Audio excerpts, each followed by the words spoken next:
When we all saw Grindhouse, we saw a fake trailer for a movie called Machete, and we all stood up and said in unison, that should be a real movie. And what do you know? Dreams do come true.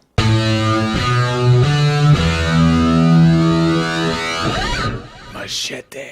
Now, Machete is some good old-fashioned mexploitation starring the baddest ass-looking hombre. If there is ever a guy who looks like he has actually ended lives in real life, it's Danny Trejo. He's been double-crossed and left for dead, now he's gonna take out the people who tried to screw him over. Makes sense, who wouldn't? And of course, you gotta throw in those real-world controversial issues. In this case, it's illegal aliens. Something tells me the Arizona jokes are just getting started. Now, I absolutely loved the first 5 minutes of this movie. It had that shitty Grindhouse-looking feel, you know, with the fake film scratches on it like Grindhouse had. And I won't lie, I was absolutely hoping that Machete would have that, and it did for the first 5 minutes. After the first 5 minutes was over, they went away. But don't get me wrong, the movie still does its job really, really well. I just wanted my shitty Grindhouse scratches. I mean, is that too much to ask? And throughout his quest, Machete gets a couple of friends like Michelle Rodriguez and Jessica Alba, which I'm not gonna lie, I'm gonna go ahead and call bullshit on the Jessica Alba romance thing. Generally speaking, Danny Trejo looks kinda like Marmaduke after a 7-year meth binge in the state penitentiary. Jessica Alba might just be out of that ballpark. But screw it, it's Machete. You cannot take this movie too seriously. If you remotely take this movie seriously, Danny Trejo is gonna jump out of the screen and personally slap you. Which is really funny coming from the guy who hated Piranha 3D. But Machete just did the exploitation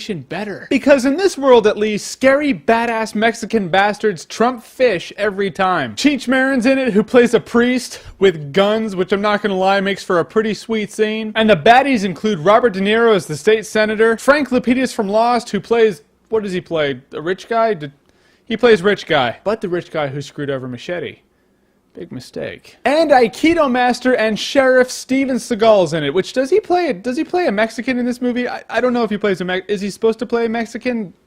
That would be weird. And yes, we cannot forget Lindsay Lohan. Lindsay Lohan is in this movie. Sorta. She plays a coked out whore who runs a porn website who's half unconscious for the entire movie. What range she has in her acting ability. She probably didn't know she was being filmed at all. It's just all from hidden cameras in her house and they just spliced the footage in. So all in all, Machete's a lot of fun. It does feel a little long for some odd reason, but I mean, for the most part, it's exactly what you want a Machete to be. So I would say it's a good time, no alcohol required. But if you do happen to get a hold of alcohol, it'll probably add to the experience in a very good way. Yeah, and now it's a party. And as always, if you like what you've seen here and you want to see more, then click right here to see more.